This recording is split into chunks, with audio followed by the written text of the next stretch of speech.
पण फुले शाहू आंबेडकरांचा महाराष्ट्र असं नेहमी म्हणलं जातं. सावरकर टिळक चिपळूणकरांचा असं म्हणलं जात नाही. पण हे कायम लक्षात ठेवलं पाहिजे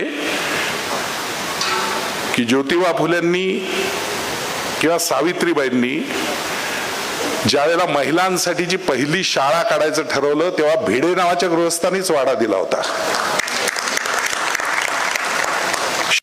महाराजांचे सगळे शिक्षक ब्राह्मण होते. अष्टप्रधानातले 4 ब्राह्मण होते. त्यांचे दिवाण रघुनाथराव सबनीसही ब्राह्मण होते.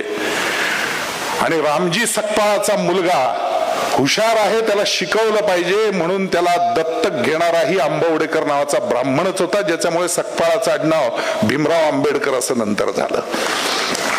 त्यामुळे हा इतिहास विसरता कामा नये की आपल्या समाजातल्या लोकांनी इतर सर्व समाजाच्या उत्थानासाठी काम करून एका पातळीवर समाज आणण्याचं काम सगळ्यात जास्त केलेलं आहे.